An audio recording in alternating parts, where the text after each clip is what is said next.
mix-up that changed everything. It all started with a name that carried weight, a name that made people turn their heads, smile in admiration, or freeze in awe. And that name was Keanu Reeves. But for Amelia Hart, it was just a name, on a card. A simple sign she held in her hand, standing just outside Terminal 3 at Los Angeles International Airport. She worked part-time as a private driver, mostly to pay her tuition and help her mother with bills. She was in her 3rd year of nursing school and couldn't afford to waste time. She liked things simple, quiet, predictable. But life, as she was about to learn, didn't care much for predictability. That morning, her dispatcher sent a message through the app.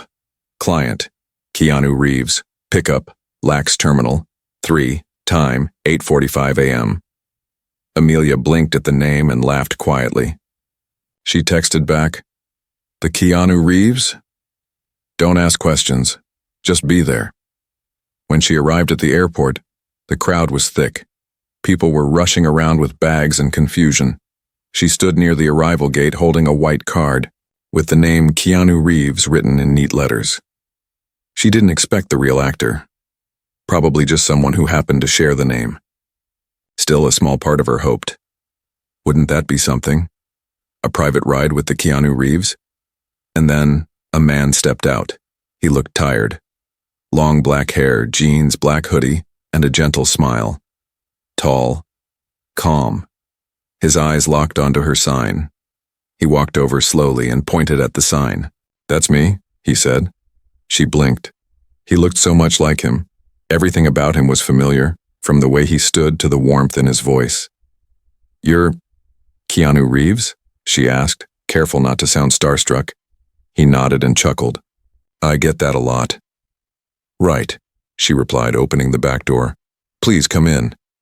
They didn't talk much at first. The man leaned back, staring out the window. Amelia drove through the city streets, glancing at him through the mirror, every now and then. He looked peaceful, a little too peaceful for someone who might be a celebrity. Still, something in her gut told her this was a mistake. "Just to confirm," she said, tapping her GPS screen, "we're heading to Sunset Hills Estate?" He paused, confused. No. I thought we were going to the Midtown Rehab Center." She froze. "Rehab center?" He leaned forward, concerned. Are you Amelia?" "Yes," she said slowly, her fingers tightening around the wheel. "And you're Keanu Reeves?" "Yes," he nodded again. "Keanu J. Reeves. I just got out of treatment. 2 months sober." She hit the brakes at a red light and turned toward him. "You're not the Keanu Reeves." He laughed softly. "Definitely not. I fixed bikes in Venice Beach. Had a rough patch? Last year. But I'm trying to get better."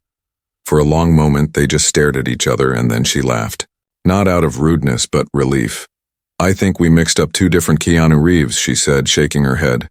"You're not my client. I was supposed to pick up someone else." He raised an eyebrow. "You mean the real Keanu Reeves?" "Apparently," she muttered. "Oh no. This is bad. Really bad." The man's face softened. "Do you want me to get out?" She hesitated. She should have said yes. It wasn't his fault, but she had a reputation to protect. Still, something about his calm nature stopped her. "No," she said finally. "You're already here. Let's just get you to Midtown Rehab." He smiled. "Thank you. That means a lot." The drive continued, now filled with quiet conversation. He told her about his past, how he fell into addiction after losing his brother, how he used to teach art classes to kids before life got messy, how he believed in second chances even if they didn't always come easily. Amelia listened, deeply moved. He was raw, honest, gentle. It wasn't the Hollywood version of Keanu she was getting, but something far more real. "Funny thing," he said as they neared the rehab center. "You look like someone who's good at listening. People don't listen much these days." She blushed. "I guess nursing school teaches you that." He turned toward her. "You'll make a good nurse." She smiled but said nothing. They pulled up outside the rehab center. He reached for the door, then paused. "Thank you for the ride, Amelia." even if it was by accident. No problem, Keanu. He stepped out, then leaned back in with a final thought. Maybe some mistakes happen on purpose. Maybe this wasn't a mix-up. And then he was gone. Amelia sat there for a while, her thoughts tangled. A missed pickup. The wrong client. But why did it feel like something right had just happened? Her phone buzzed. Where are you? The real Keanu Reeves is still waiting at Lax. She sighed. On my way. But as she drove back, something had shifted inside her. Something she couldn't explain just yet. She had picked up the wrong man, but somehow in that small act, a new part of her heart had awakened. She didn't know it yet, but that morning would be the beginning of something much bigger than herself, a journey that would take her far beyond the roads she thought she was meant to drive. The stranger who stayed in her Mind Amelia couldn't stop thinking about him, even after she had rushed back to the airport, apologized to the dispatcher, and finally picked up the real Keanu Reeves. Yes, the actual one. Sunglasses. And all her mind kept drifting back to the first man. The wrong Keanu. The soft-spoken man with sad eyes and a broken past. The way he had said maybe some mistakes happen on purpose echoed in her mind like a whisper. The ride with the celebrity Keanu was uneventful. He was polite but quiet, clearly used to being recognized. Amelia tried not to act starstruck, though inside she was still shaken from the earlier mix-up. After dropping him off at a luxury residence in Beverly Hills, she parked her car near a small cafe and sat there, unmoving, for over an hour. She didn't even drink the coffee she bought. Instead, she thought about that strange morning. About how one small twist of fate could leave such a big mark on her heart. She had only known that other Keanu for less than an hour, but it felt different, deeper. He was not rich, not famous, not even stable. But there was something in him that stirred something in her. The next day, she drove back to the Midtown rehab center. She told herself it was just to return the beanie he had left in the back seat. Nothing more. She wasn't chasing feelings. She was being polite, responsible. But when she walked up to the front desk and asked about Keanu J. Reeves, the receptionist tilted her head with curiosity. You mean KJ? The woman asked. I guess. Amelia replied, holding up the beanie. He left this in my car. I drove him yesterday by accident. You're the driver he keeps talking about, the receptionist said with a warm smile. He said you were kind, different from most people he meets. Really? Amelia asked, surprised. The woman nodded and waved her hand toward the hallway. He's in the art room. Feel free to drop it off. Amelia walked through the quiet halls of the rehab center, feeling strangely nervous. She peeked into the art room and saw him, KJ, standing at an easel, painting something she couldn't see clearly from where she stood. His back was turned, but his posture was familiar. Calm. Focused. She almost turned around and walked away, unsure of why she had come in the first place. But then he turned and saw her. His face lit up. You came back, he said. You left your beanie. She replied, holding it out like a peace offering. He took it slowly, nodding in thanks. Thank you, I thought I lost it. You said you fix bikes, she said. Do you paint too? He looked down at the canvas. I try. It helps me stay balanced, clears my head. She stepped closer and saw what he was painting. It was a blurry city street bathed in soft pinks and purples with a woman standing in the middle, holding a sign that said Keanu Reeves. Her breath caught. That's me? Yeah, he said quietly. I couldn't stop thinking about that moment. The way you looked at me when you realized I wasn't who you thought. But you still treated me with respect.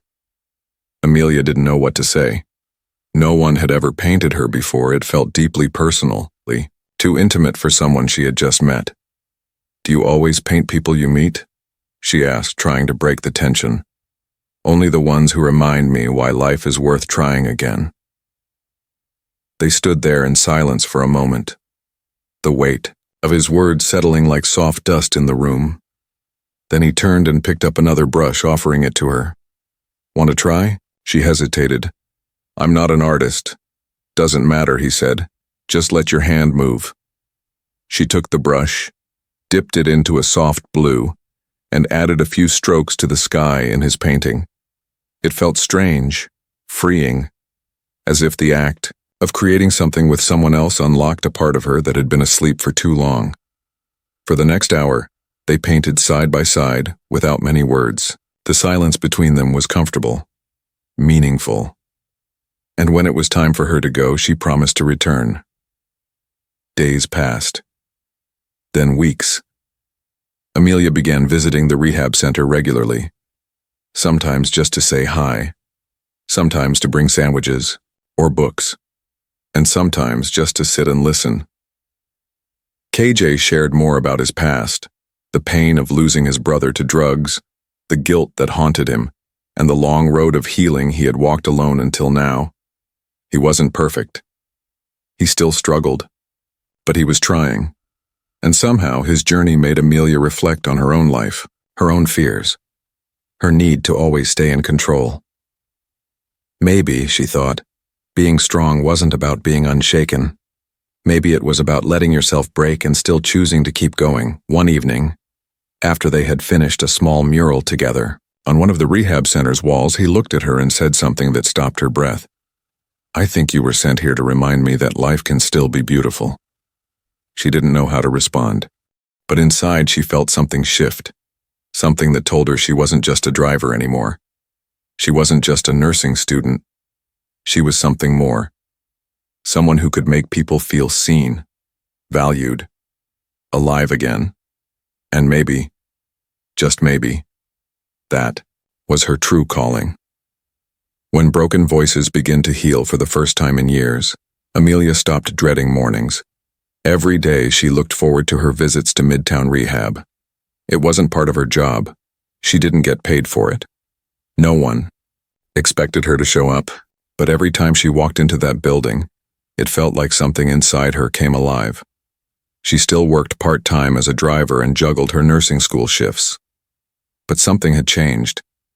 She wasn't just living to survive anymore. She was beginning to live for connection, for meaning. And most of that had started because of one simple mistake: picking up the wrong Keanu Reeves. Inside the art room, the walls were now filled with their joint creations. Soft colors, peaceful lines, stories painted without words. The mural they finished together had become a favorite in the center. It showed two people walking side by side through a storm, sharing one umbrella. KJ had called it shared weight. "You ever think about becoming a therapist?" he asked her one afternoon while cleaning their brushes.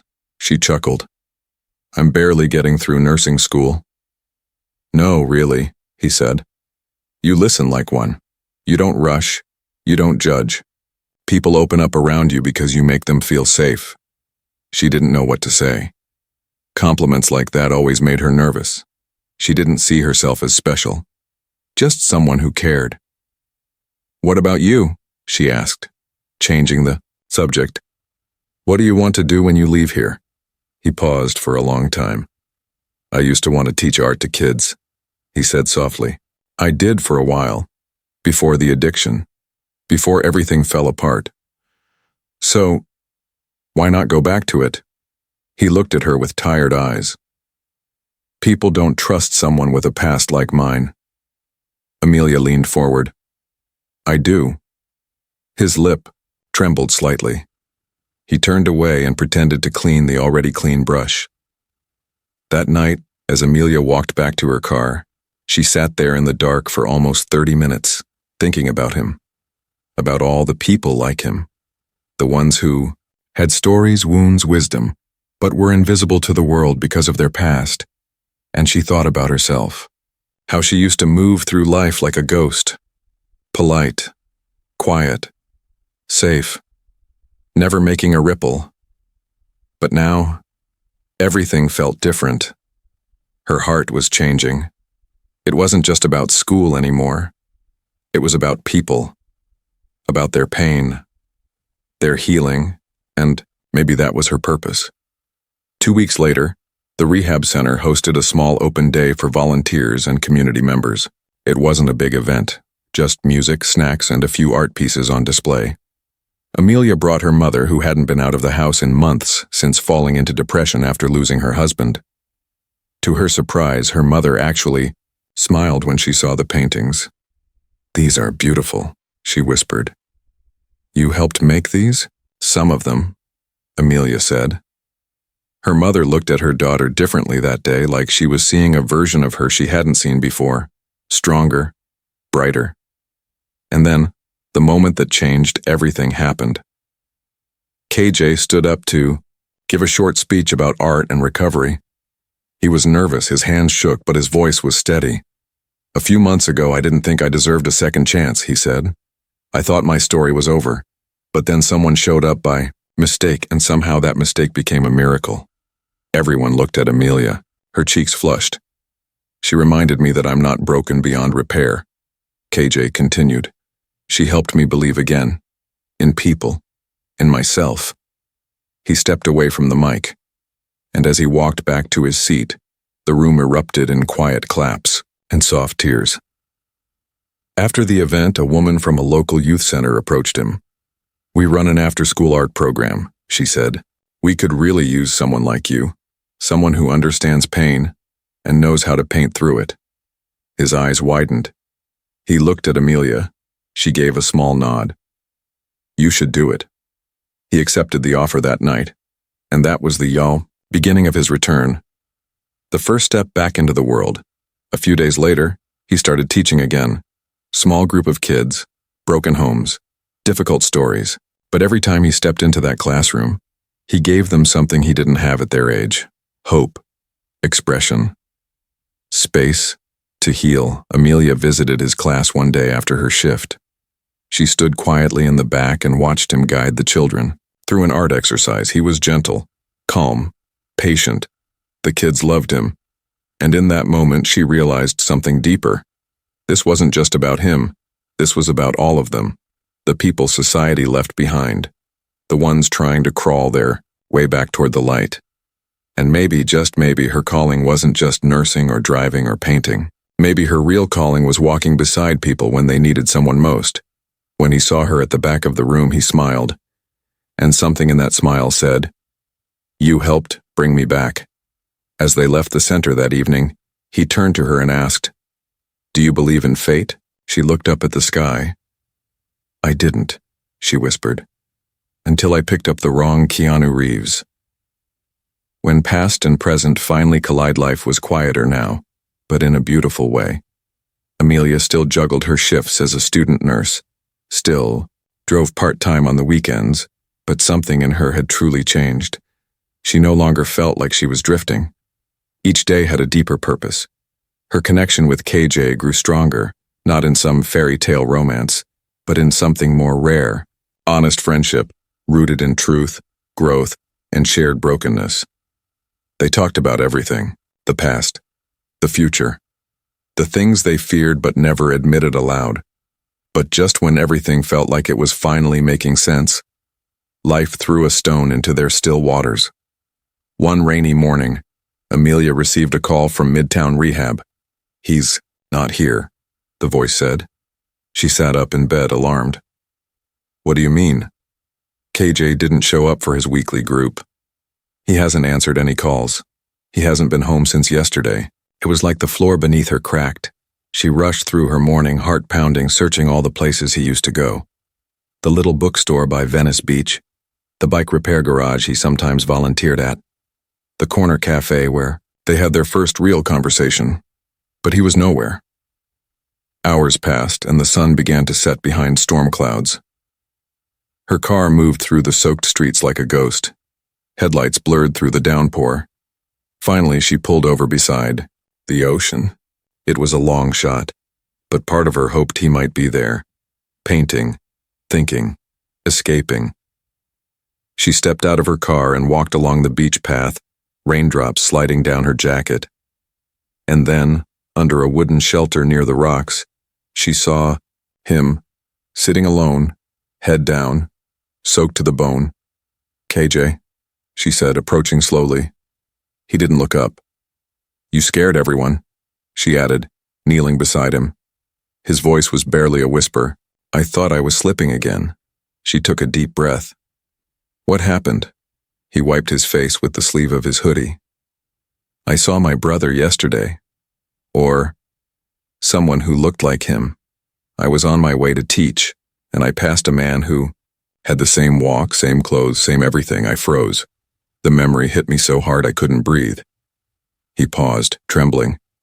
I wanted to use again, just once, to shut it all down. I almost walked into a liquor store. Amelia sat with him in silence, rain falling gently around them. But you didn't, she finally said. I didn't, he repeated, nodding. I kept thinking about that painting we made, the umbrella one, and how you never left my side. In the storm, she reached into her bag and pulled out a thermos of tea she had brought for herself. Without a word, she handed it to him. He took it with both hands, holding it like it was warmth itself. You don't have to carry it alone, she whispered. His eyes filled with tears. He didn't cry, not loudly, but they slipped down his face, mixing with the rain. I'm so tired of fighting, he admitted. Then don't fight alone anymore, she said. Let people help you. Let me help you. That night, they didn't go home right away. They sat there under that old wooden shelter, watching the waves crash and the clouds pass. The storm inside him slowly calmed. The storm around them moved on. 2 days later, he returned to the center. His students cheered when he walked through the door. The staff welcomed him with quiet nods, like soldiers recognizing another who'd come back from the edge. He stood in front of the class and said something simple but powerful. I almost didn't come back, he said. But someone reminded me that healing doesn't mean never falling. It just means knowing someone will be there when you do. The kids didn't fully understand the depth of his words. But Amelia, standing quietly in the back, did. Healing isn't a straight line. It curves. It bends. It stops. It breaks. But it continues. And now more than ever, she realized this wasn't about one man or one mistake at an airport. This was about the hidden thread between people, how one act of kindness could open a door that had been locked for years. Months passed. KJ stayed clean. He became a steady force at the youth center. His students called him Mr. J and begged him to stay even after class ended. He taught them more than art. He taught them how to see beauty in the broken. And Amelia? She finally finished nursing school. Her graduation day was simple. No big party. Just a cap, a small certificate, and a heart full of gratitude. But what made it unforgettable was who showed up. KJ stood at the back of the auditorium, holding a bouquet of paintbrushes wrapped in ribbon. After the ceremony, she walked over laughing. Paintbrushes instead of flowers? You helped me pick up mine again, he said. I figured I'd return the favor. And then, for the first time, they hugged. A long, quiet hug that said, everything words never could. Afterward, they sat on a bench outside the building looking at the street. People walked by without knowing the story unfolding between the two quiet souls. But they didn't need to know. What mattered was that they had found each other through the mess of life, and chosen to stay. You ever think about that day at the airport? He asked. Almost every day, she said. Still think it was a mistake? She smiled. Not anymore. The letter he never meant to send. The world kept spinning, but something in Amelia's life had finally settled. After graduation, she took a job at a small community clinic on the east side of town. It didn't pay much, but it wasn't about money anymore, it was about purpose. She helped people who couldn't afford private hospitals, and she saw herself in many of them, lost, afraid, quietly holding on to hope. KJ kept teaching. His art program at the youth center had grown, slowly but steadily. His students painted their pain and joy on walls and canvases that lined the halls. They painted their healing, and he painted with them. Never as their superior, always beside them. Somehow, without speaking it out loud, Amelia and KJ had created a rhythm. A life. They weren't lovers. Not yet. They weren't a couple. But their bond was deeper than most. It was built on shared storms, quiet laughter, honest words, and the belief that they were each other's anchor. And then, one morning, everything changed again. It began with a letter. Amelia found it in her mailbox. No return address, just her name written in careful, uneven handwriting. Inside was a folded sheet of paper. It was from KJ. But as soon as she read the first few lines, her heart began to ache. Amelia, if you're reading this, then it means I've done something selfish. Please know this letter isn't a goodbye. It's a confession I didn't have the courage to say to your face. I've spent the last year trying to rebuild what I broke inside myself. And somehow, you became the reason I even started. I never planned for you to mean so much to me. But you do. I've relapsed, not fully, not publicly, just in my mind. The urges have come back stronger. I don't want to scare you or burden you, but I'm afraid if I stay, I'll ruin what we have. I need to leave for a while. Not forever. Just long enough to find my balance again. Please don't come looking for me. Your favorite mistake, KJ. The letter dropped from her hands. Her legs gave out and she sank to the floor of her small apartment, heart racing. Her eyes scanned every line again and again, hoping she had misread it. But it was all there. He was gone. Just like that. The rehab center hadn't heard from him. Neither had the youth center. One of his students said he left after class and never came back. The staff assumed he had simply taken a break. But Amelia knew. This wasn't a break. This was a retreat into silence. And it hurt more than she expected. Days passed, then a week, then 2. The art room at the center sat cold and empty. The kids missed him. They asked about him every day. Amelia came by to volunteer just to keep the space alive, but nothing felt the same. Until one Friday evening. She was closing up the center alone when she noticed something strange.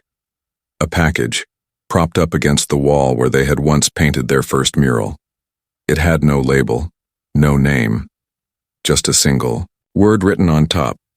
Open. Inside was a small painting, a woman on a stormy street holding a sign with a name on it. But this time, the name wasn't Keanu Reeves. This time, it said, friend. Her hand trembled as she pulled out a note, tucked behind the canvas. Amelia, I'm okay.